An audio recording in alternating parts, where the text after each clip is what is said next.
Hello and welcome, everyone. Welcome to the Caribbean Sustainability and Prosperity, Climate Finance as a Driver for Climate Action. I'm really excited to be talking to you today and to sharing with you this fantastic panel that we have. We're coming to you live from COP26, and the focus of today's discussion has been the focus of COP, which is climate finance and how we can make more possible by being innovative. Certainly, small island developing states have been at the center of the discussion and our vulnerability, as well as our level of innovation.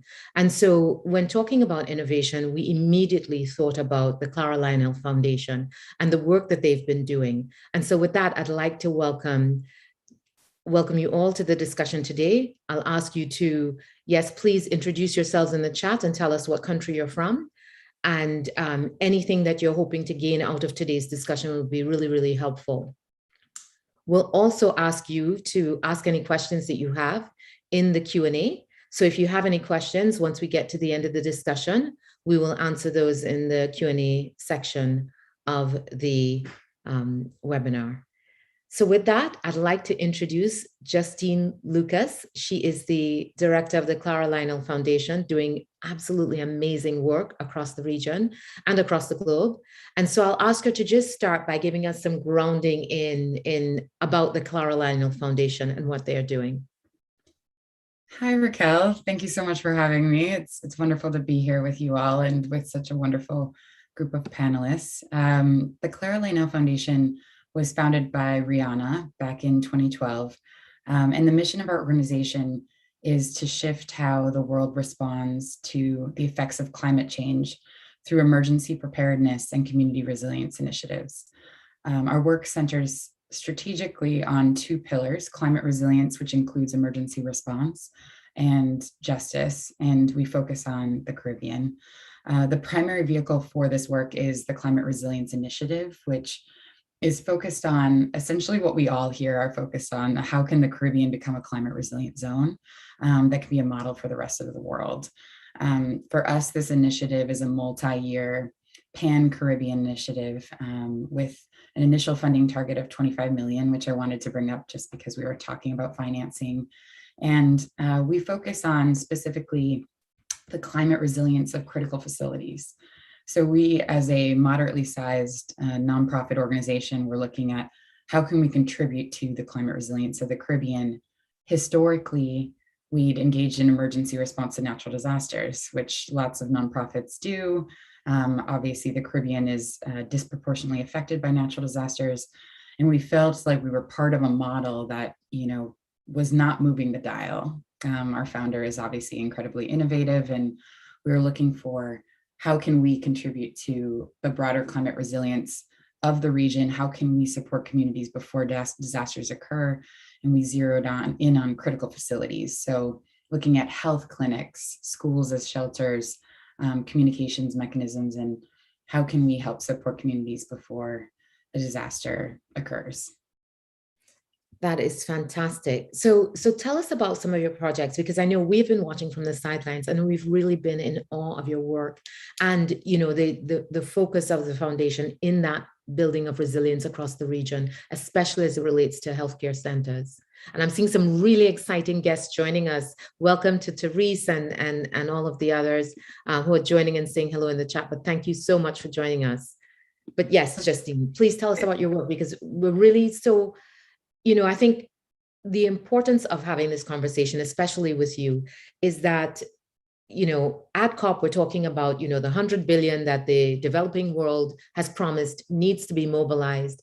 And we've fallen far behind. That's been promised for 15 years. But there is action and momentum taking place by private individuals who are just determined that we cannot wait on government. Government certainly needs to be a part of the solution, and they have to lead on certain policy decisions that need to be taken. But we have standouts like Rihanna, like Clarins Foundation, that are accomplishing things on the ground to build and harden facilities that are critical to our ability to bounce back from a disaster. Thanks, Raquel. That's a great question. I think, just thinking back on how we got to where we are, we started with research. So looking at how could we contribute to this space when you're looking at a region like the Caribbean, so many different countries, so many different challenges. We as a smaller nonprofit, how could philanthropy play a role in climate resilience? There is obviously a role for government. There's a role for government funding, but philanthropy plays this wonderful role of being able to de-risk this work. So pilot projects, invest in climate resilience when no one else is doing it. So we saw the opportunity to pilot projects such as the health clinics, then leverage advocacy to crowd in additional funding, put pressure on governments to take it to the next level. So that's really kind of the theory of change of our work. And when it comes to these projects, they're very holistic. So if we're working on a health clinic, which for us, we've looked for clinics that are in more rural areas, that are in more marginalized communities. And honestly, we started with reproductive health clinics. So looking at that intersection of climate resilience and women's rights, which not a lot of folks are playing in, we harden the clinics to withstand natural disasters. We equip them with renewable energy. We take a holistic look at other needs to make sure that communities before, during, and after disasters, can move through that and have access to critical services. We took the same approach with schools, which it's essentially a shelters model, but in the Caribbean, oftentimes it's schools, but it can be churches, it can be other infrastructure, but looking at how can communities have a safe place to go, and for schools, having children get returned to education as soon as possible after a disaster. And the last pillar of our work is communications. We have this beautiful partnership between University of West Indies and UCLA, and we're really digging into strengthening and integrating information ecosystems and technology for improved emergency communications. So that is another piece of our work, this continuous research and looking at how we can help support moving the dial. And in terms of specific projects, because our work is pan-Caribbean, we are working on in many countries. We obviously have a strong propensity for working in Barbados just because our founder is from there. So we have a number of projects on that island, but we also have projects in Dominica, Dominican Republic, Belize, and every year adding on more countries and building more partnerships across the Caribbean. Great, great. So what would you attribute your success to? I know you've talked a lot about the research and the research leading to taking specific action and looking at where there's a gap in the market. And I think that's such a brilliant approach because, there are so many things that need to be done, and figuring out where to focus is sometimes half the battle. So how is it the partnerships? Is it the research? Is it a combination? Is it, de-risking projects so that your funding can be catalytic in terms of making sure that projects are proven and then government can take it the last mile? Tell us a little bit about what you think you would attribute a lot of your success to and the work that you've been able to do. I'd say probably it would start with a strong theory of change. I think donors want to see an end goal. And I think the work that we are all trying to do is really systemic. It's not about putting a Band-Aid on these issues. It's about how do we change the way that we're operating. So I think that there's something that is attractive about that, of having this end goal of the Caribbean being a model for the rest of the world. I would say also it's leverage. One example that comes to mind that's very recent is the earthquake in Haiti. CLF still engages in emergency response, especially when there's a particularly niche need, just because we have a lot of relationships in the Caribbean and we can mobilize funding. So I would say, with Haiti, we were able to pull together a funding round where our initial funding was $500,000 to 6 Haitian-led local organizations. And we were able to mobilize that funding very quickly and put it out the door because we found these incredible organizations, which you could see in the media, and a lot of the giving was to international NGOs.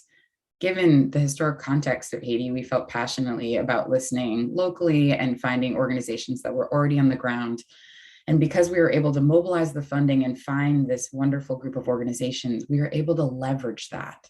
So we were able to attract two other major foundations, giving us an additional $700,000, which we were able to mobilize and give out. So I think leverage is a key part of our work. Collaborative financing is also something that's happening a lot right now. So our ability to engage in that currently and help mobilize those funds and drive them towards the Caribbean is something else that I think is setting us apart.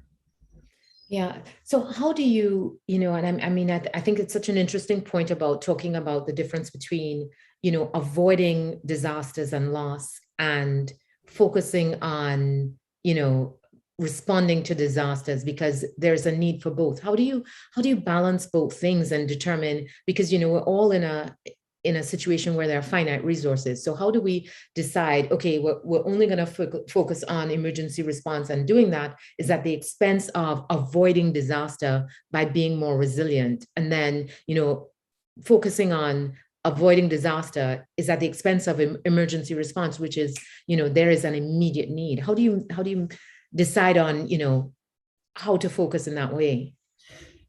It's a great question. I think we've been on a journey and have evolved in that parallel universe of those two pieces. I say, we used to do emergency response primarily because that was our area of expertise. That was something we'd done historically. But then once we realized that we could play this meaningful role around climate resilience, we developed a strong strategy that is focused on climate resilience. Essentially, we have a budget line item, in that strategy every year towards when there are extreme examples of folks in the Caribbean being impacted by a natural disaster, where we have already established partnerships, where we have those relationships on the ground. If we see that there's a gap, like we do have budget to respond, but the primary focus of our work is on climate resilience, and we are not deterred by the emergencies that continue to happen. It's just that the reality is it keeps getting worse. So I think having a strong strategy in place that is very focused on, really the number of countries we are moving into, the funding that we are allocating, I think that's helped keep us on track. And I guess I would encourage other organizations to, if thinking about climate resilience in a serious way, to make it a strategic priority. Yeah, I absolutely agree. I think, we can only continue to respond to the disasters for so long, because, that will be all that we have the capacity to do if we don't strengthen the infrastructure to make sure that there are in fact fewer disasters, or we are more resilient post-disaster. So I completely commend taking that focus. You also mentioned, looking at work, supporting international organizations versus supporting organizations on the ground. And I want you to take me through that journey a little bit more, because I think that is something that I think it's a thought process that I think we need to take others on, because there always is so much support for the large international organizations. I'm not saying that that's bad in any way, but I think that there are also sort of folks on the ground who are doing great work that also need support, who are more sort of immediate in their ability to provide assistance. So tell me about, how you decided on that, and what would you say to others who are sort of grappling with big international organization or on the ground organization that is, more hands-on? It's a great question, Raquel. It feels like it's a question that is sort of in the reality of now. I think we're all conscious of, this drive and this motivation to fund as hyper local as possible. But I do see in the philanthropy space there is a resistance to it still. Yeah. I think if there's one message I could drive home today is like, it is possible to engage in trust-based philanthropy, and it is possible to vet organizations thoroughly and recognize that there is potentially additional risk in investing locally, because you are sometimes a little bit removed. But I would say, our founder, her reputation and the profile of our organization, we have to weigh all of that very seriously. and we are still able to fund locally. We're still able to find these incredible organizations. Maybe it is taking a little bit more risk, but it's risks that needs to be taken. We need to listen and learn from communities, and when the way that the emergency response model is set up, this idea of folks flying in and then as an outsider assessing the needs, it just feels like it feels inauthentic to me, and I hope that more and more organizations, foundations, nonprofits find ways to find these community-based organizations, or at least engage in collaborative philanthropy with the organizations that have found them. Is it that you guys did the work up front to be able to form the relationships, so at the time of disaster, you're not looking to sort of figure out and do sort of the investigation and the due diligence at that point, because you already have the relationship coming into the disaster, and so you have the ability to now just activate that relationship versus starting from scratch when things are in the midst of chaos? 100%. We didn't step into emergency response in the Caribbean lightly, and the Climate Resilience Initiative has involved a great depth of research of all of the countries, all of the partners that exist. We've done this over years, so we already have a strong bedrock of research. But maybe to go to the Haiti example, CLF had already been scoping out climate resilience initiative projects in Haiti over the past year. So we've been talking to partners, we've been exploring projects, we've been listening, and just doing our research. So when this horrific earthquake occurred, we were in close dialogue with folks already. So having those relationships is really what it's all about, and has allowed us to move quickly and find these community-based organizations. Perfect. I love it. I love it. All right. So, the work that you do is incredibly expensive, and it's most often executed by leveraging other sources of capital. Can you tell us about how you work through determining who those partners would be? Yeah, for us, we look at mostly individuals and foundations. Okay. Like any nonprofit, we are, always searching for funding, and we have a high funding target for the Climate Resilience Initiative. So we are looking for individuals that are passionate about climate resilience, about the Caribbean, even those, interested in emergency response, or those that have engaged in emergency response. How do we take them on the spectrum towards climate resilience? So that is a lot of conversations with individuals, and then foundations. Historically, there are a number of foundations that have worked in the Caribbean, or are based in the Caribbean, and we look to see how our work aligns with those foundations, and we have been able to unlock funding from some of the big ones. We have a great partnership with Open Society. We have a partnership with Elma Philanthropies, Pantareya Foundation, some really powerful organizations that have worked in the Caribbean for some time. And so I think for us, it's been a combination of the two. I know that there are other sources of funding, corporates, governments. These are things that we continue to work on. But I have to say, Raquel, it has been a journey of taking funders from a space where they love to give to emergency response. They love to wait till the disaster occurs and respond in that week, to a place of, helping them understand that they can support communities year round. They can support communities now in the face of disasters to come. So it has been quite the journey in getting donors on board, but we have had success. And I think it really starts with that theory of change, of really the vision of the Caribbean being this model for the rest of the world. Yeah, I think it's so exciting. It's so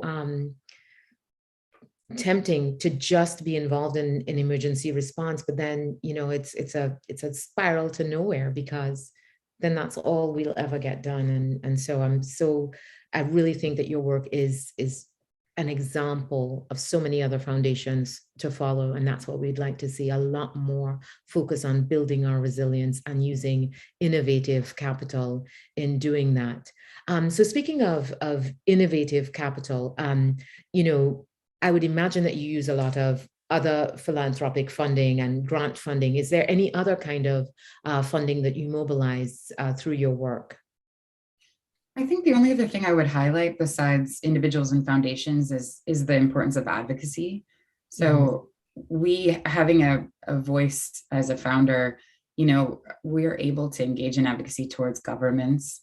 We haven't done much in the corporate space, but leveraging our projects, leveraging the work that we believe in, we have been able to successfully unlock government funding just broadly for these issues.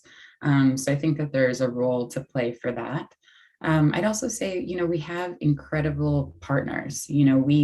We are not going at this alone. It is a very collaborative space. So, we are working with local clinics who have their own budgets and their own priorities. And we've been in partnerships with local health clinics where they are contributing as well to the project. So this collaborative financing is not just when big foundations and high net worth individuals, there is belief in these projects at a local level. So seeing that level of contribution, even if it, albeit small, like has been powerful. And then, we work with other nonprofits in the region, including Rocky Mountain Institute and, incredible engineers and, other nonprofits. It really takes, these projects are bringing together a really, exciting mix of partners. And sometimes there are funding collaborations happening within that mix, which I think is exciting. I'm going to ask you one last question before I bring in the rest of the panel, because I really wanted to have this sort of upfront chat, because I think the level of innovation in the work that you're doing is quite exciting. Do you value the advocacy that you're doing? Because I would imagine that in addition to the actual, funding that you put in and the funding that you're able to leverage, the value of your advocacy is huge. Rihanna's voice, she can say one thing and move markets. So do you sort of also take stock of our advocacy has this value, or do you just sort of take that as par for the course and part of what you're doing? I would say powerful advocacy has to be incredibly strategic. I think sometimes advocacy is seen as awareness. So there is power in our founder's voice. But her just lifting up the issues is not oftentimes moving the dial. So we oftentimes get requests where it's just bring a spotlight to one issue. And she does that all the time in her own way. But I feel like powerful advocacy is about the work that we're trying to do, unlock additional funding for climate resilience, or unlock additional funding for, historically, we've worked in the global education space. And so we are incredibly strategic with that advocacy. Sometimes it is closed door meetings. Again, the power of relationship building to move the dial. Sometimes it is very public social media call outs, but we put a lot of value into the power of that. And we only, as CLF, try to leverage our voice when it can be really getting something over the line, really helping us secure a massive amount of additional funding. For us, advocacy isn't awareness. It really is about how do we really move the dial on these issues. So we value her voice extremely. And she also is her own person. So she obviously is, doing her own social media, working on these issues in her own way. But it's definitely not something to be taken lightly. And we're so grateful to have her as our founder, as someone that's so passionate and driven about this work. We're very lucky. Excellent. All right. So I'm going to introduce David next. David Gums from Rocky Mountain Institute, a partner of ours and a partner of CLF. David, I'm going to ask you to come on camera and to tell us a little bit about the work of Rocky Mountain Institute. Sure. Hi, everyone. Hi, Raquel. Thank you. Happy to be here today and talk a little bit about RMI and the work we do. RMI is a nonprofit organization that is focused on transforming global energy. The purpose is to transform it to a clean, prosperous source of energy that is accessible for all.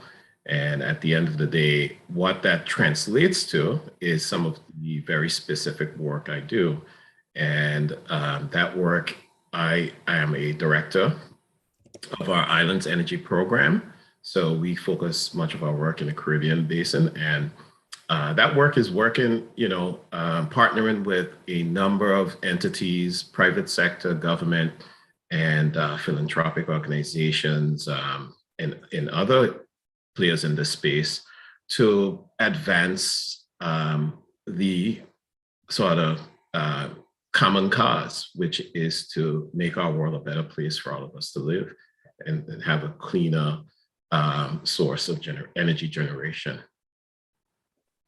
Okay, great. Thanks, David. Charlene Bodley from CCRI, also one of our partners, and would love for you to tell us about CCRI's work and how you're involved. Thank you, Raquel, and good morning, good day, good afternoon to everyone. I am Charlene Bodley, Project Development and Gender Expert with the Caribbean Center for Renewable Energy and Energy Efficiency.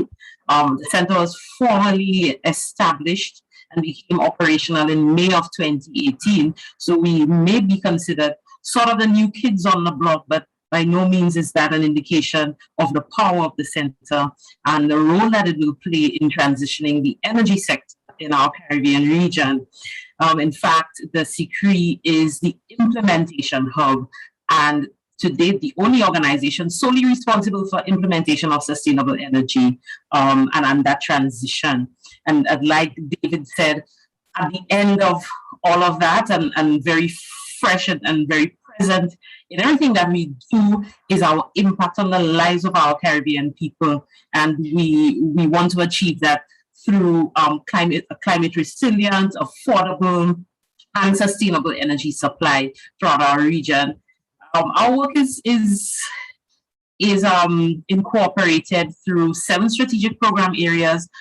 But out of 4 of all that we do, we have 3 flagship programs that we focus on. And so our 7 strategic program areas feed into that.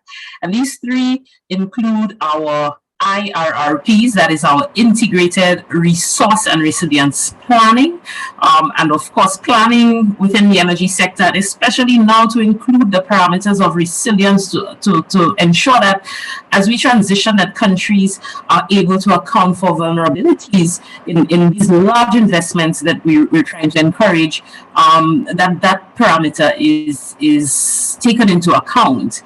And so coming out of that planning process for our member states, we expect to have investment portfolios of projects. And that leads us, therefore, to our second program, which is our Project Preparation Facility, our PPF, that now takes on projects and really pushes them through the pipeline, through technical assistance and technical services that we apply to these projects, getting them to a point of being investment mature. And I'm sure as we progress in our conversation, we will speak a lot about the need for that type of service through the CCRI.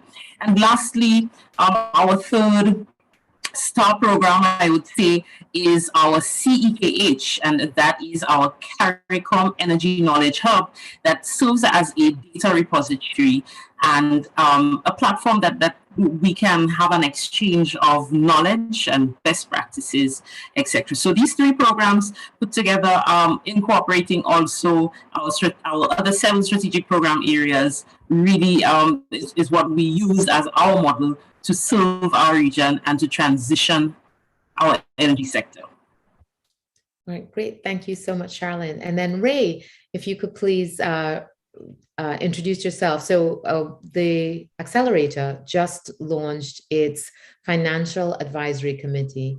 And I must say, we got probably the most enthusiastic response from Ray and Republic Bank. And it was really exciting because they already have a program around resilience and climate finance. And so we're really excited to learn from them, not only because we want to work with them on providing more funding and matching more projects with funding, but also because of the level of work that they've already undertaken to understand the landscape and to solve some of the systemic issues that we have as a region. So Ray, please introduce yourself and tell us a little bit about Republic Bank and their work in this space. Thank you, Raquel. Good morning to everyone. As Raquel pointed out, my name is Ray Klein. I'm a proud member of the Republic Bank Group. We operate in 14 jurisdictions throughout the Caribbean, as far south as Guyana, as far north as BVI and Cayman, which I reside in right now, and as far west as Ghana in West Africa, actually. So we're kind of pan-Caribbean in a sense. As Raquel alluded to, over the past year, I've really had the honor of working with my colleagues in our organization in making meaningful steps towards our sustainability initiatives across all of our territories. Our strategy is really to develop, I think, responsible and innovative banking products that meet the needs of our clients. And so we've taken a couple steps that I'll highlight. The first one, which was in 2020, we became, I think, the only signatory to date from the Caribbean to the United Nations Principles for Responsible Banking. Effectively, we've made a pledge to do banking in a responsible way to make sure that we're making a positive and meaningful impact to the societies in which we operate.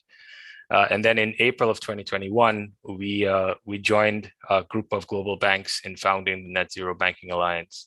Again, being the only representative from the Caribbean, our commitment, along with the other commitments of banks, represent something around $40 trillion in assets in terms of mobilizing assets to achieving net zero by 2050.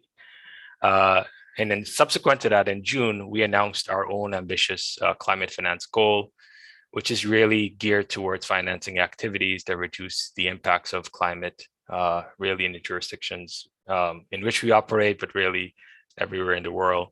That includes obviously renewable energy projects, financing of electric vehicles, energy efficiencies, and a myriad of other different things, which I'll mention later. So we've taken some meaningful steps. I'll share a lot more with you guys in the discussion today, but that was just to give you an overview of some of the things that we would have recently done in terms of our commitment to climate change. Okay, I love it. And I hope and we'll talk about this through the discussion, I hope you're bringing your fellow banks on this journey with you and engaging them to say, listen, this is what we've done, join us, especially on the commitment to net zero. I think that is so important that we have everyone on board with getting to net zero. So I'm going to ask David, Charlene, and Justine to come back on camera, and we're going to start the conversation about, what do we think is the primary challenge facing sort of project throughput in the region? Why aren't we seeing enough renewable energy projects? And I think if you disagree and you think, what we're seeing enough, and we're going to start with renewable energy, but just in general, why aren't we seeing enough new projects or enough projects to help us in our transition? Any takers? I'm happy to take a stab at it. You're going to jump in? All right. I can look at it from a couple of different perspectives. In my role as CEO of Anglo Electricity Company, I think it sort of helped me to see both sides of the equation and the role that I'm playing now with RMI to advance the progress of renewable energy in the region. From operationally, I think, at least from my perspective, a lot of it goes back to the availability, the capacity that's available in order to make the transition happen. I think it starts there. And when you talk about capacity, tell me specifically what kind of capacity. Yeah, so we can talk about sort of human capacity and the availability of financial resources in that same context, and it's both. And one is when you have sort of a lack or limited financial resources and you have to choose where to put those resources, you're going to choose the easier route and the route that brings you the immediate sort of outcome or success, and that's energy generation from a utility perspective, right? Mm-hmm. You want to do so, we all have the same slogans: reliably, efficiently, and economically.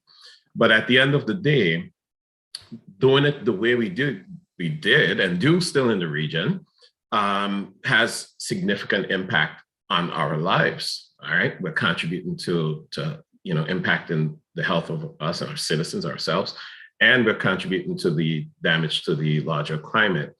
And with that said, we have the ambition to be leaders in this space. And I think there's so much potential for us to do that. If we bring the two things, one is access to finance, all right? And if we use some of that same financial resource to help build the numbers on the bench or, in the game, I think that will unlock a lot more interest and a lot more passion and energy around this whole transition. All right, Charlene, I know your project preparation is meant to do just that. So tell us a little bit about that, and then we'll go to Ray in terms of what you're seeing on the ground when looking at funding projects. Sure, thanks, Raquel. And I will definitely echo the sentiments expressed by David. In fact, in setting up our facility, we did engage in a needs assessment, and we found that exactly the first 2 points that he mentioned were the top 2 reasons we found that the people, especially the private sector, had shied away from renewable energy projects. One, there really isn't the human capacity across the board for projects to be developed to a point of attracting financing. One thing is for sure, while I think globally we're not there yet in terms of how much financing is made available to our vulnerable, especially our small island developing states, there is some level of climate financing that is available, but we've not been able to tap into it and let that translate into the deployment of projects. So apart from the human resources, the respondents to our survey through the private sector, also the public sector, would have signaled the lack of the right financial tools. So our financial institutions building capacity, even among our financial institutions, that they understand entire context of renewable energy, and so can become a little less averse to the risk, or better able to manage the risk, the inherent risk of renewable energy development. That is also lacking. And so our facility has been set up to counter some of these challenges and barriers that we've uncovered by targeting several players. So not only do we provide services to the project developer, and of course that is the first point of contact, I would say, within the facility, so that a project developer, project owner, within a private or public sector, or even a PPP, can come into the facility, and we could, while providing that technical service, there is an element of building that capacity, so that that can generate a domino effect, that more projects could therefore be developed on the ground. And then once these projects reach to the end of the pipeline and they're deemed investment mature, we understand now that our role also extends to building capacity with the financial institutions, so that a financial institution can adequately assess a project, or can make a calculated decision on investing in that project. And thirdly, I would say what I think is missing, and that the facility has adequately come in to provide that support, is some level of matchmaking. So even when you do have a bankable project, that mechanism that allows us to match these investment-ready projects to private investors and financiers, or to your commercial banks, development banks, I think that element is also quite important in helping us to get there. Lastly, I think I would say that, and I know it was Ray who mentioned sustainable transport. I think one thing that is missing, and while CCRE may not necessarily do that directly through the facility, is something that we do through our other programs, but connecting the dots is so important, bringing together the right players, so that your policy makers and your utility companies, your private sector agencies, as long as we continue to look at these groups of players separately and proceed to build capacity in silos, then I think we're fighting a losing battle, because something like sustainable transport, transitioning to e-mobility, is really not simply a matter of replacing our ICE vehicles with electric vehicles. It's really, how does this impact our grid? How ready are our utilities to assist us in that transition? So I think in terms of that, that's where the facility comes into play, and the CCRE in general. So I'm gonna ask Ray to respond to that, but following that, I'm gonna ask Justine to also respond to that, in that, you know, a lot of Clara Lionel's work is sort of building the initial model and then getting sort of other players to then replicate the work because they've de-risked it. And so are they seeing enough of that uptake? Back to Charlene's point about, okay, you know, there is a role to be played with taking on projects once they've been proven. So Ray, I'll ask you to respond first, and then I'll go to you, Justine.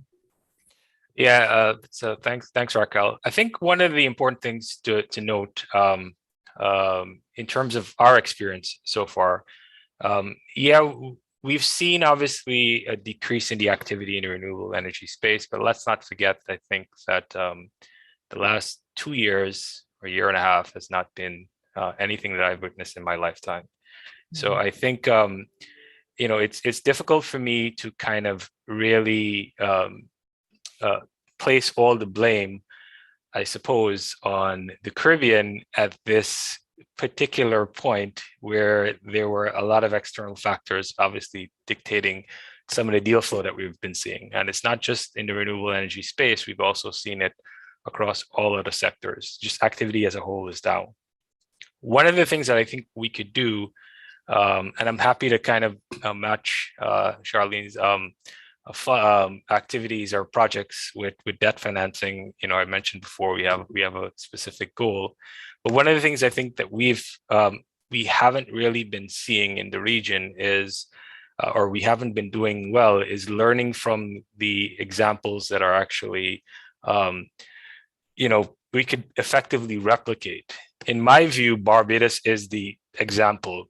To some extent, Jamaica as well, from a utility scale perspective, but Barbados from the ability to really almost democratize renewable energy to the point where it becomes part of, you know, of the retail consumer could effectively, you know, put it up on their roof and they can get credits associated with that because they have the legislation in place. The banks understand the system, so it's no longer you know, a project that has to be assessed on a case-by-case basis. I could tell you right now in Barbados, if there's a renewable energy project, it almost has an automatic process that it goes through, versus some of the other jurisdictions, there's a whole litany of things that they actually have to kind of, you know, hoops to jump through. So why can't the other jurisdictions look at Barbados and say, why don't we just copy exactly what they did? They put a feed-in tariff in place. Obviously, the element of the off-taker, the Barbados Light and Power, the credit quality of that may not necessarily ring true to some of the other territories. But I still think the infrastructure in terms of the legal aspect was one of the most important things, because it then provides banks with some sense of security around lending into that particular segment, sector. So, you know, my view would be that I think until we're able to see, at least in a lot of the other jurisdictions, maybe a streamlining of the legislation to allow lenders to effectively take some comfort or to properly manage the risk, that, yeah, it's going to be on an ad hoc basis. It's probably going to be a situation where we assess, you know, projects based on the strength, the credit quality of the off-taker. And in many of those instances, that probably relies on external parties coming in. So I think they have to kind of create the legislative framework to actually allow a lot of this activity to be elevated. Yeah, but the legal and regulatory changes to legal and regulatory frameworks take time, and that is something that we do not have. But I'm going to go to Justine now, because I think there is a role to be played for, listen, we've proven this can work, we've done it, take it and run with it and replicate it. And then, you know, I'll move from there to ask David about, you know, how does RMI operate, especially in those legal and regulatory challenges? Because we don't have the option of waiting until the legal and regulatory environment changes. So how do we sort of create models to replicate, and what kind of uptake have you seen in that, Justine? And then David, how do you operate in the existing environment? Thank you, Raquel. I would say, you know, from a CLF perspective, the renewable energy sector is not necessarily our area of expertise, but the transition to renewables across the Caribbean has to happen in parallel to the climate resilience work. It has to be a component. The reason our partnership with RMI flourished is we saw the role in this interim of equipping critical facilities with renewables. So while we're figuring out the model of de-risking and scaling these projects, taking on whole islands, making sure that critical facilities are equipped, it was central to the partnership. I have to say that what I have learned about the space is, so many of these partners on this call and working in this space are looking at the transition of whole islands. I think there has been piecemeal work that's been great, and Barbados is definitely a shining example thanks to Prime Minister Mia Mottley's leadership. But I think this idea of moving whole islands to being fully renewable is incredibly compelling. Again, looking at models that are attractive to funders, I think RMI has a great way of looking at how can philanthropy play a de-risking role in doing all the scoping of what's necessary, working with local utilities, looking at legislation, how can that happen, and then create a model that attracts impact investors, other funders, banks. I think there's something about that systemic change that I think is really attractive. And I just hope that we have, to Ray's point, like more models that can then be replicated. So the great hope is that there are whole islands that make that transition. Then not only the financing of how that was possible, but then looking at the regulatory framework of what that looked like and then replicating it across the Caribbean. I just feel like it's a model that could work, and the Caribbean's just a ripe area for it to happen. So I feel very hopeful. Good. I share your optimism, David. So tell us a little bit about how RMI operates, especially considering that these barriers are here and aren't going away, and we want to ensure that all of the players have an opportunity to make sure that things are continuing to move forward and to progress, and there is momentum. Yeah, and I wish I could describe that in one or two sentences, and I'll do my best. But essentially, the way RMI operates is we try to solve problems, right? So RMI has been operating in the region for quite some time. I think a little bit over 7 years, and we've worked with at this point, I think about 18 different countries across the region. So we have a good sense for what works where, and we've seen the variation of models. We've seen the Barbados model, we've seen the Bermuda model, and the Anguilla model.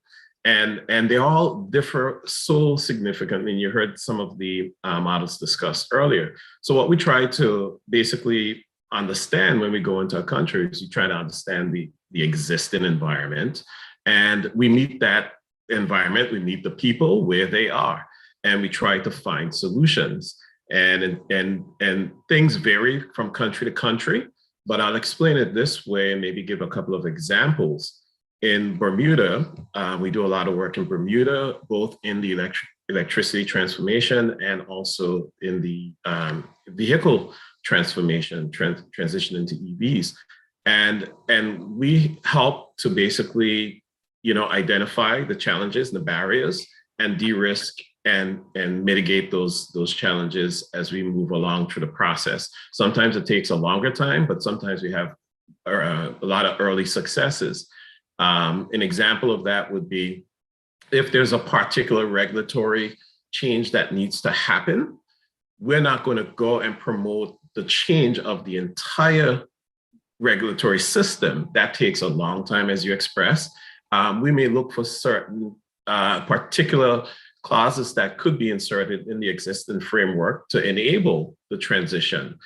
We've had examples of that in the Bahamas, where we were able to launch very different and unique projects. But what that allows us to do is use that project as the example to scale up and get more projects done in a particular region. And then we use the lessons learned. So we've had the experience in the region. We use those lessons and the ideas and concepts that our partners bring to the table, and we say, okay, what are the needs and how can we support these needs? We look for philanthropic support That's a major source of how we do this.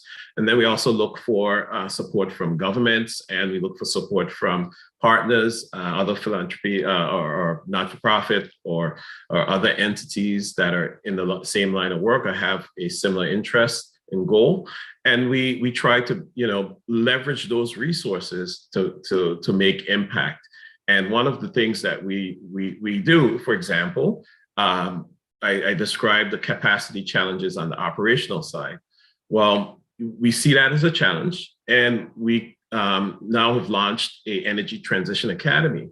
The Energy Transition Academy is essentially to work with our partners in the region, and we're going to scale that up as we go along, but to identify specific capacity needs in terms of persons and their specific needs. So, there's capacity needed, a whole host, maybe 100, 200 elements across the process of getting a project to success. But we'll fill this very specific gap so that we can leverage those resources to make more things happen. And when we're not there, those individuals are continuing to work locally, and capacity is built locally, and therefore we get more momentum. We also realize that there is a challenge accessing finance in the region. And this is something that we're doing globally, by the way. I'm just using the Caribbean examples because that's my area of focus. But we've launched the Climate Finance Access Network, which essentially allows us with our partners across the global south to work specifically, train up individuals in country from those countries to access these funds that are widely available, but we just can't get to de-risk and plan and initiate all these great projects that are already in the pipeline. Our assessment, and from across the work we do, we have roughly 80 megawatts of projects that are literally de-risk or close to being completed in the de-risking process and ready to go to market. So we have to be able to match those projects with available financing so that we're not stalled and that we can continue the transition. And just as a point of clarification, that 80 megawatts, how many projects is that approximately? That's probably a good 20 plus projects, and they're various stages of the de-risking process. All right, I'm going to come back to you, Ray, because what I want to understand then is what can we do? How can we support private capital, getting involved in these markets? I know that you guys are doing a lot of work, but is it that we need external guarantees? Would that help? While we work on the issue of the regulatory environment, which I think 100% needs to be solved, because we're not going to get this working at maximum capacity unless we do that. But what are some of the other things that can sort of support project uptake? And then I'm going to go to Charlene to talk to you about what are some of the challenges that you see in the projects that you guys have looked at initially in terms of being ready for funding? What are some of the sort of systemic issues? Yeah, so I think, our experience has been obviously that we do see that there's obviously some need for technical assistance, whether it be on the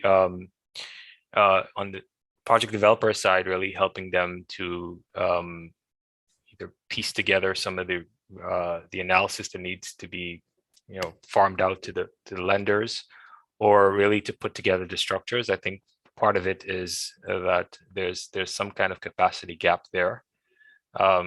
We also see there are gaps in, and I hate to keep coming back to this point, in terms of the government, the ultimate ones that award contracts or they're involved in regulatory environments.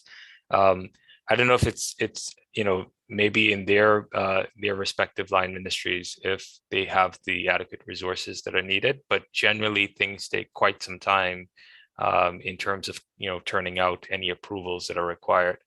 From a lending perspective, I could tell you, we can turn around a credit in 4 to 6 weeks. I don't really think that I know people like to beat up on the banks, but I really don't think we're the issue here.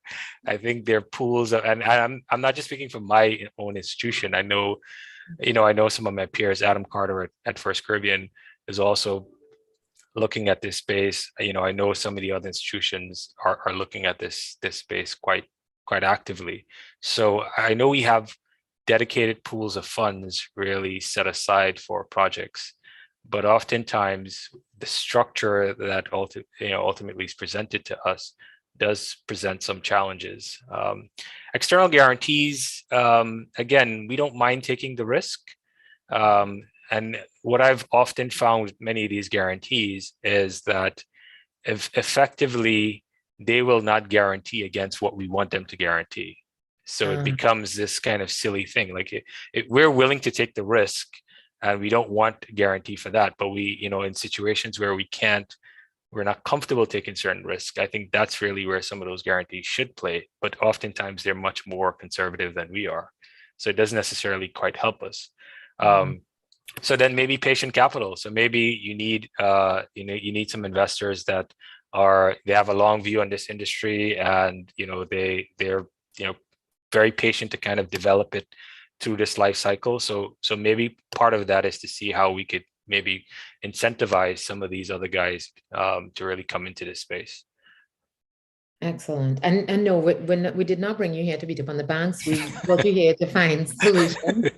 But what I do want to understand is to what extent is there collaboration? And I know that there are all kinds of rules around how banks are able to work together. But to what extent is there collaboration? I'm going to make my first sort of name drop of the day, which is I met with a group of young activists and Nicola Sturgeon this morning, the First Minister of Scotland, and she was fabulous. And one of the young people, they said, in applying for climate finance, and they're talking about people like GCF and other organizations like that, the process is so complicated. And then each new entity that you apply to, it's a whole very new complicated process. To what extent do banks collaborate on this? These are our requirements for renewable energy or climate finance credit applications, so that at least for projects looking for funding, it is simpler for them. And the answer could be there is no collaboration. And I would understand if there isn't, but I was just curious. Yeah, I think it depends on the gradient. So utility scale, typically that collaboration comes in the form of syndications. So oftentimes there's a lead bank or a lead arranger, and they'll engage their peer banks to kind of have discussions around what is the checklist of items that we need. I don't think that there's that level of collaboration that's happening kind of down the tier as you go down to the smaller size facilities, but it should be. These conversations should be elevated to the Bankers Association. I know the Caribbean Bankers Association has been having discussions around how they can really speak a little bit more about climate finance or climate financing as kind of a product and service for their representative banks. But I think it could be had at that level, which is really at the respective Bankers Association, to kind of figure out how and what form that takes. And then lastly, I think to some extent, I've seen, for example, in Cayman and Barbados, there were programs actually designed by the government which allow that process to be streamlined. So for example, if the governments want to really promote some of this activity, there could be programs. I know, for example, in Trinidad, there was an SME program that the banks effectively agreed on an application, and anything that comes through is effectively the same application. It doesn't matter what bank you go to. And then quite recently in Cayman, I think they did one that was very similar for businesses that were going through disruption from COVID. So there could be some of that collaboration that happens, I think, through the Bankers Association, or sometimes directed by the governments. Excellent. And so, Charlene, what are the challenges that you're seeing in the projects that you're looking at? A lot of our challenges seem to be surrounding the capacity within the region in putting together even a simple concept on a sustainable energy project. And by sustainable energy, I refer to both renewable energy and energy efficiency projects, and we do offer services for Nexus applications. I sort of stand somewhere in the middle of sort of the discussion that we've been having in terms of how much is that lack of that regulatory environment? How much is that adding to some of the challenges that we face? Is surely an issue. It is surely something that has to be addressed, and we've been speaking about it, I imagine, before I wore diapers. And so we continue in this discussion. But what I would say is we're at a point where we need to walk the walk while we talk the talk. And so I think our approach at the center is understanding some of these challenges where the regulatory environment is not quite suitable. The point is really to deploy. Just deploy. And that's really the approach you're taking. I know Barbados has been mentioned as an example of a promised land, a good sustainable energy promised land. Quite certainly we see that in the applications that are coming forward to us. In fact, our first two projects that have been successfully inducted into our facility, and that we've just started the process of providing services to, are two large-scale solar projects in Barbados. And I imagine that the regulatory framework has supported that. But what we're seeing too is a lot of project concepts coming through with a site not even identified. And so we have a basic model. When you think of developing a renewable energy project, you think of a site. A site must be in order. You must have a project team. You must already think of capital, that the technology should be secure. And we're seeing a lot of gaps in some of these areas. One thing I could mention also is the fact that we stand ready to support emerging technologies, and that has been a particular challenge. For example, I think our region has long been an importer of technology, and we've long waited for the international community to get it together so that, we avoid the risk and we get it when it's mature.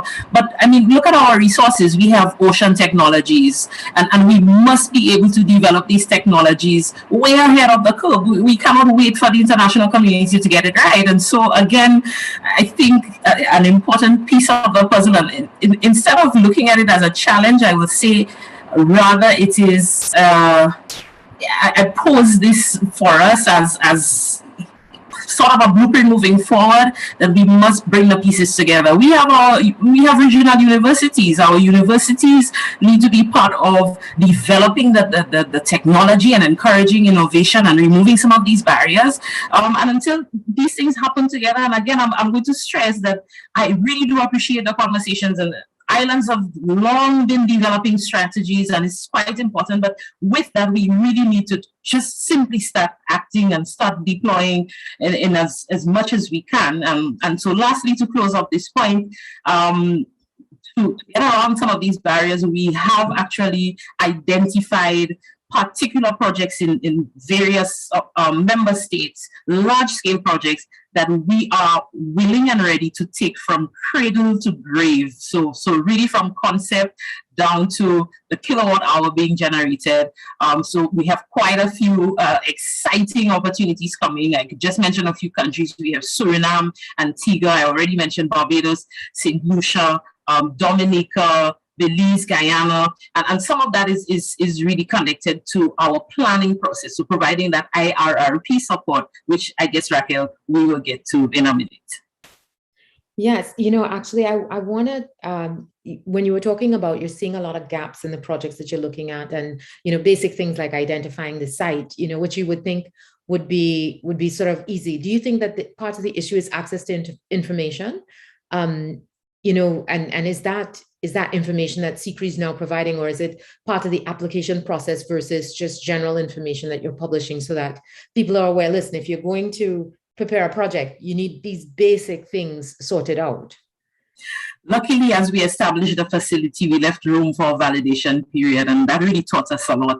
So while we approach this with, I think, an ideal model, that we would be getting project concepts that were already leaning towards commercial viability. That is not our reality. And I think what it did for us is it really refocused how we approach providing that support, because I think at the end of the day, and I see some comments here about CARICOM not operating as it should. I'm not going to dispute that.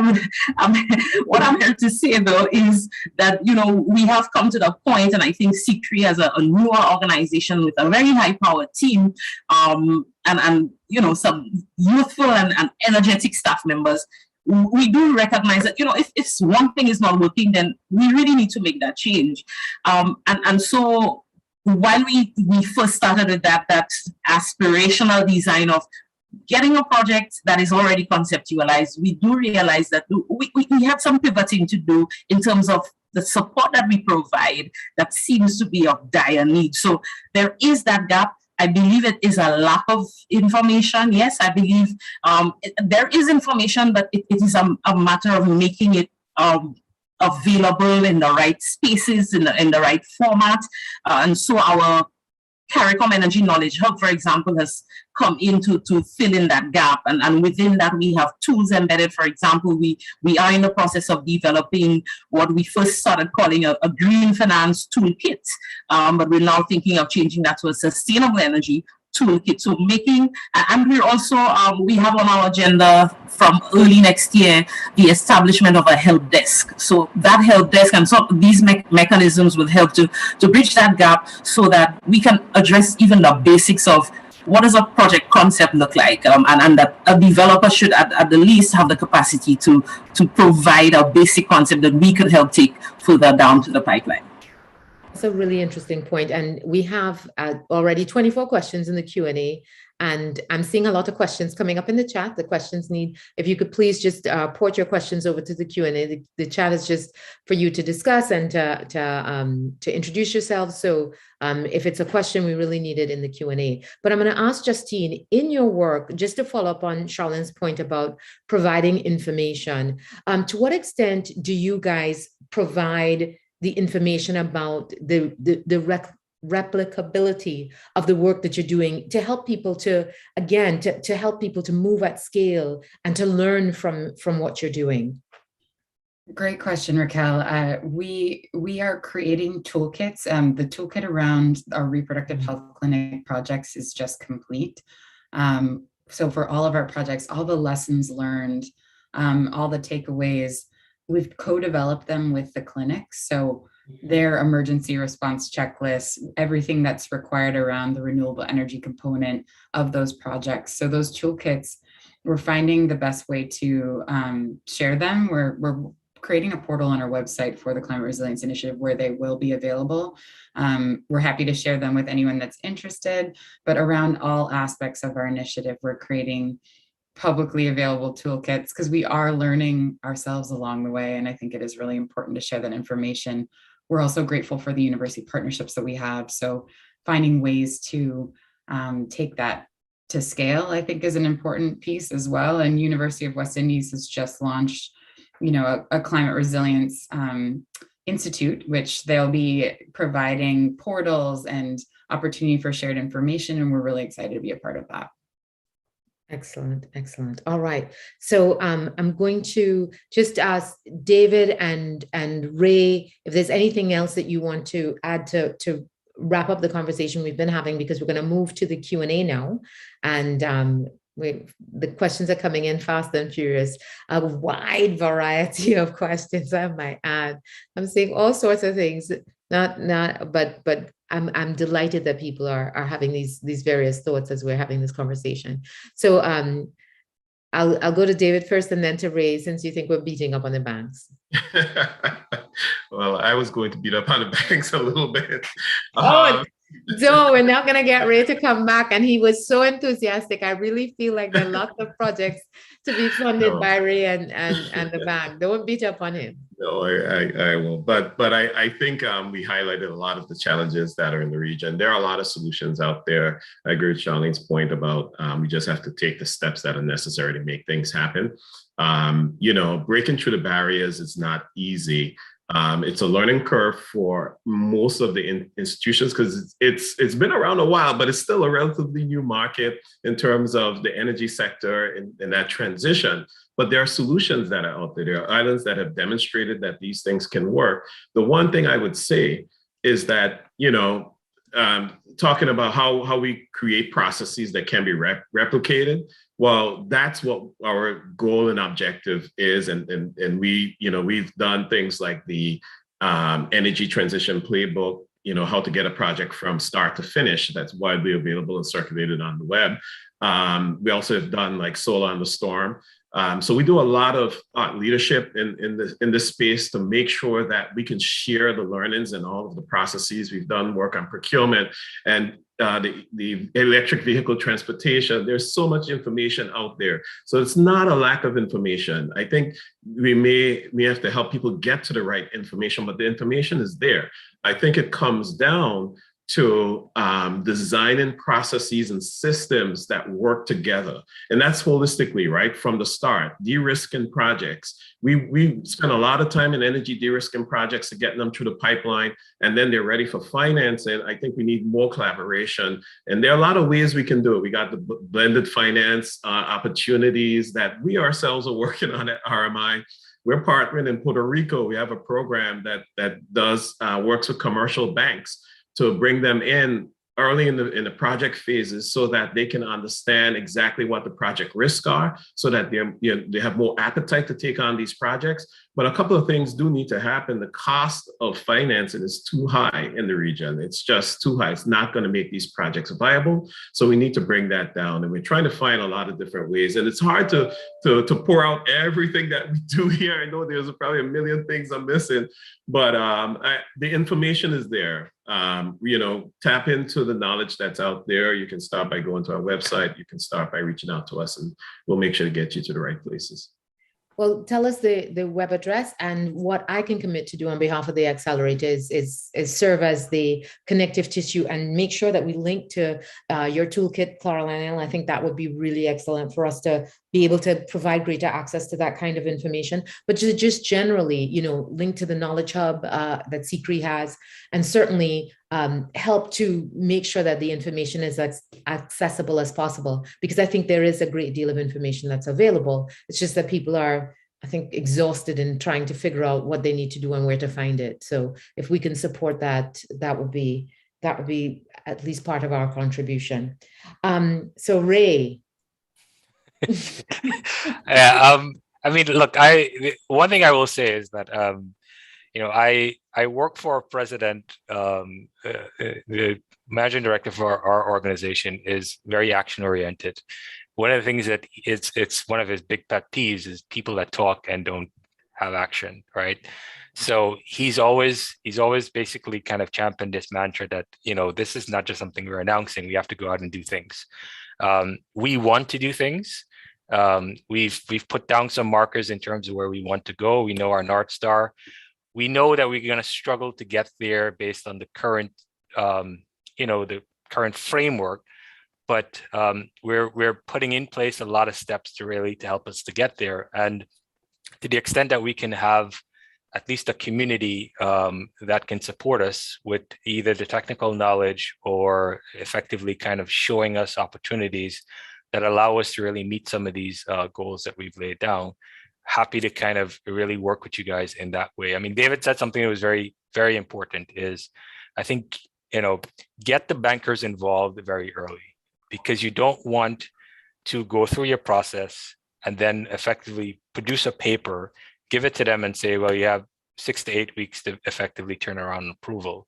It's just not, it just never ultimately leads to, I think, a good result, because they're going to have to spend some time to really understand it. So I think the earlier, in the process that you can engage with organizations like mine would obviously help, I think, maybe with a more desired result coming out on the other side of it. And we're happy to kind of roll up our sleeves and do some pro bono work in terms of helping you guys kind of put together structures as well. All right. So Justine, I think you had mentioned the point about greater collaborations, and I see that here, so Ray is committing to collaboration David and Charlene, and I appreciate that. And we are certainly committed to working with you guys, Ray, to not just identify the challenges and the barriers that we face, but also to identify some possible solutions. So where we can bring either relationships or technical assistance or philanthropic funding to be able to help projects get over the line, we are willing to work with all of you to support projects to make sure that we have greater project throughput, whether it is building resilience or building renewable energy independence for the region, because we think that is quite important. So now I want to jump into our 31 questions that we have. I am not going to answer all of them. I'm going to start with that so that it is clear.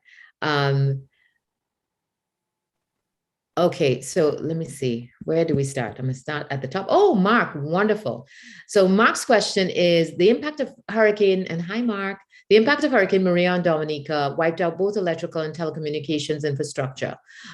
More resilient infrastructure will be based on distributed electrical resources using solar, wind, or geothermal, some of which are co-located and servicing the telco core network rather than national grids. This would enhance resilience and create an opportunity for DER providers, which would be electricity as a service. This requires new players or a change in the country electricity provider model. So I guess the question is, what does it require? And how do we move to that kind of model? And is that what we see as sort of a low-hanging fruit in terms of the problem to solve? I think this is probably best suited for you, David, having come out of heading up Angola's electricity. You don't mind, just repeat the last part of that question to make sure. So he's saying that, okay, in order, the Hurricane Maria wiped out both telecommunications as well as electricity.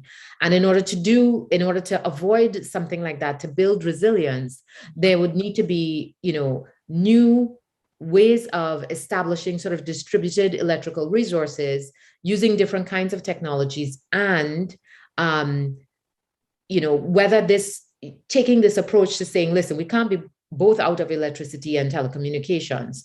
Does it require new players? He's suggesting electricity as a service, or does it require change in the electricity provider model so that we're working with electricity as a service, for example? Yeah, it requires a substantial change in the model. I can relate to that one very well because we had the same challenge with Irma and Anguilla in 2017. And Anguilla was a perfect example. And we've seen that example repeated in Abaco in the Bahamas and various other places. And that is, not every part of an island, although we're small, gets hit the same with the hurricane. So certain parts of the island may be unaffected. So our strategy involves building out distributed microgrids.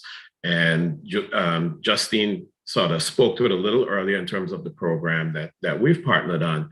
But we first look at critical facilities, and we actually look at geographic dispersion of energy resources. So if one side of the island is less impacted by a storm, having a facility located, a generation source of facility located in that part of the island allows that part of the island to come back much faster. And if you have it at a critical facility, it allows that facility, a hospital or clinic or a shelter, to operate independently of the grid while the grid is being restored. That also enables communities to gather and have that resource available at that facility during those times of distress. And I can attest to that because after Hurricane Irma, I'm telling you, just to keep my phone charged was a nightmare. And I was the CEO of the utility. Wow. Wow. All right. So from Robert McKay, and thank you, Robert. The essential question is, unlocking ocean energy offers a huge, potentially low-cost path to energy independence. Have islands looked into such projects and their development? And I'm going to ask Charlene whether or not you've seen any or many ocean energy projects, or are we considering that too experimental? I know that you mentioned earlier that there is an economic opportunity to be had. So I think it'd be great for you to look at this question. Oh, thank you. In fact, we hosted, I believe, 2 years ago, the region's very first marine technology conference in Grenada. And we have received about 2 project proposals that looked at wave energy. Though again, some of the building blocks were really not together. Yes, it is an emerging technology, but we have left space in our work program for that. What I can say is, and I think she's connected, so let me just say hello to Dr. Legina Henry from UWI. We're working very closely through our thematic hubs. And in fact, ocean energy development is something that we're en route to looking at and providing some input for our support to our member states, more so through a regional program. And we have a number of partners. Let me just mention the CBB, very committed to developing ocean technology along with the CCRE. Wonderful. Thank you so much. All right. So the next question from my Hilarion sister, Kimberlyn Bacchus. Most of the focus on switching to sustainable transport seems to be on the importation and sale of electric vehicles. Are any attempts being made to improve the public mass transit systems that exist in the region and upgrade the vehicles in those systems to sustainable ones? I know that there's a lot taking place in Barbados, but I wanted to open the floor, and a lot as well happening in Bermuda in terms of the public transportation system and moving those to electric vehicles. But I did want to open up the floor if there are any other examples that you've seen that you want to speak to. Charlene, David, Ray, any examples of electrifying the public transportation system? Yeah, I think there's a lot of ambition and pronouncements that are out there. They haven't sort of built the basic infrastructure to start from 0 to 10. And what happens, the islands you mentioned, of course, Barbados, Bermuda in particular. I mean, I can speak to the Bermuda example, but just like renewable energy needs to be integrated into the grid, and there needs to be a plan and a coordinated process to make that happen. The same thing needs to happen with the transformation of the transportation sector. You need the support infrastructure. But the one thing I want to say, because you'll hear a lot of the discussion happening, say, in the US, where you have, thousands and thousands, I don't even know in terms of the miles and square miles of the US, but you're talking about a very different concept than transforming the energy sector in Anguilla, for example. Your average commute is only going to be about 5 to 6 miles in Anguilla on a daily basis. You don't need the same infrastructure that you're going to have in any state, any given state across the US. So that's not as concerning for the Caribbean region. Different islands, different needs, okay? So I'm not going to generalize everything, but there's a great opportunity and lots of room for us to make great impact quickly. And then we can worry about the infrastructure challenges on the back end because we have time to build into that.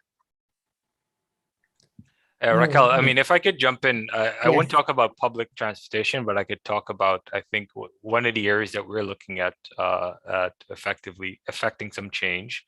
So we obviously see a push towards EVs coming from a lot of the auto car companies. We think that probably creates, in terms of a mitigation, climate mitigation, some of the most meaningful impact in some of the jurisdictions in which we operate, especially these island states. So we've obviously rolled out electric vehicle loans, but what's missing is obviously the infrastructure, the charging stations. So we've been looking to see how we can partner with private sector. We are the landowners of a lot of real estate. We have obviously a lot of car parks adjacent to our banks. We're looking at piloting as to how we can use some of that to form part of it. We're also we finance a lot of car parks but in the private sector as well, potentially partnering with some of them to really kind of sponsor a particular section in their car parks really for EVs.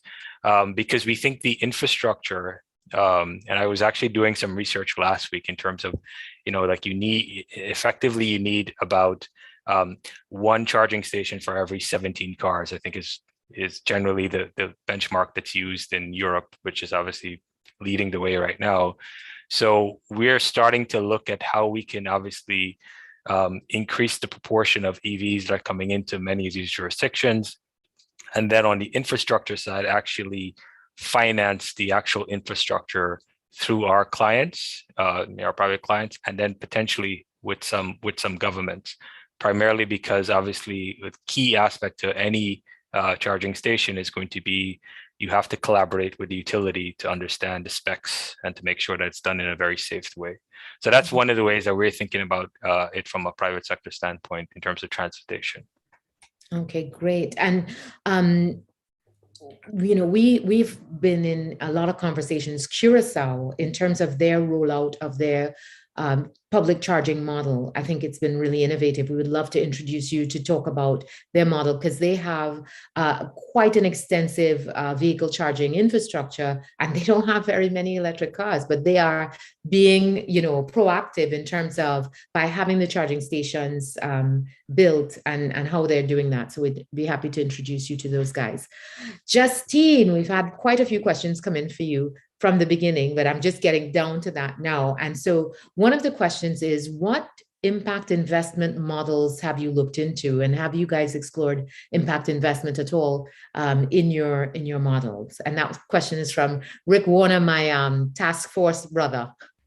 It is definitely on the horizon for us for exploration. We wanted to get a number of pilots under our belt before looking at that scalability. I think we've been looking at traditional scalability financing, so looking at governments both in the Caribbean, but also governments such as Norway and Canada that have expressed interest in investing in climate resilience. But I think impact investing is another piece of that. And, we welcome support in really thinking about how we model that out. Every island, as you know, is so different. So to try to create a model of scale that is pan-Caribbean, I think will be a unique challenge, but we welcome any support in trying to figure out how we take these projects to scale. Okay, so we have only 4 minutes remaining, and more questions have come in, but I will still power through as many as we can get through in that time. Gina Henry, my other Hilarion sister, thank you for pointing that out. She asks, do we see more resources coming towards climate projects in the wake of all the agreements that were made at the key meetings at COP last week? My answer is, I really hope so. I really hope so. We expect to see some good things, but I think the announcement we heard on Friday that I think is even more important than the commitments that have been made is that the UN is going to initiate a mechanism to start measuring how the commitments are being implemented, so that there is clarity for the activists and for people who are paying attention, and to make sure that people keep paying attention, that we understand what the major milestones are. And I will do my other major celebrity name drop. We had a meeting with President Obama yesterday, and in that meeting, we talked about keeping the focus on the projects and the commitments that have been made, and making sure that there is follow through for action. He has met with activists, he's met with community groups, he's met with leaders, and trying to help them all to move towards the implementation of these actions. And even in the implementation, they're not always necessarily the best fit. So, we have to believe that this is possible, but we also have to maintain the pressure to ensure that it becomes possible. And so with that, I'm going to ask this question nonetheless. It's for you, Justine, again, but what are some of the challenges for that CLF? Well, actually, I'm going to say the question and I'm going to move on, because I think it's a bit controversial for you to answer, but it's asking, what are the challenges for CLF from island governments? And so, we typically don't want to get into fights with island governments by pointing out what are the challenges that we're facing. Yeah, that is an interesting question. I'm really appreciating all the questions and the comments. It's really great to see such a community around this conversation. I think, again, every government is facing its own challenges. I'd say there's lack of financing in general in the region. And so, taking these projects to scale has been interesting. I'd also say, transparently, working on reproductive health clinics every country has different rules and regulations around reproductive health and reproductive health access. So, we, again, wanting to make sure that advocacy is a piece of this, that is a consideration. And we have partners that are working on the advocacy side of some of that rights access stuff. So maybe that's an even more controversial answer, but yeah, I mean, it's, I think there's many layers to the challenges. But I think, again, recognizing the unique realities of the Caribbean and finding ways to collaborate with government where possible, I think is absolutely necessary. And Ray, I'm going to ask you, a number of questions came in for you. So the last question that I will pose will be a multifaceted question to you. One question that came in from Andrew, who's a former coworker of mine. He was asking about what kinds of, are you doing funding for, are you willing to provide financing for startups in the climate space? But the other thing that someone else asked about that I thought was really a great question is, where can we see the responsible banking, the UN principles for responsible banking and Republic Bank's sort of commitment? Is that somehow publicly available that we can take a look at to understand what it means? Yeah, absolutely. I'll start with the last question first. So I last week signed off. So we're kind of in reporting period. Happy to announce that part of our annual report will have an entire section on our PRB commitment, where it effectively outlines all of the different financing activities. We've actually listed them out into 3 segments: retail, commercial, and corporate. So you actually can reference it in our annual report that will be published, I think, within the next week or so. And that's readily available on our website. And again, if you follow many of our announcements, you'll see any updates to that commitment as well. And absolutely, we're looking at financing startups through innovative debt facilities. So obviously, because we are a regulated bank, we are limited in terms of what we can do from an equity perspective, but we can get quite creative with debt. We can really support, I think, startup businesses with working capital lines, with capex, and really make the terms flexible enough that it looks and it feels almost like equity. Nice. So yeah, absolutely willing to do that as well. Perfect. I want to thank all of you guys, Justine, David, Charlene, Ray, for a really rich and exciting discussion. I think it is clear that there's a lot happening in this space, and we have you to thank for a lot of what's taking place.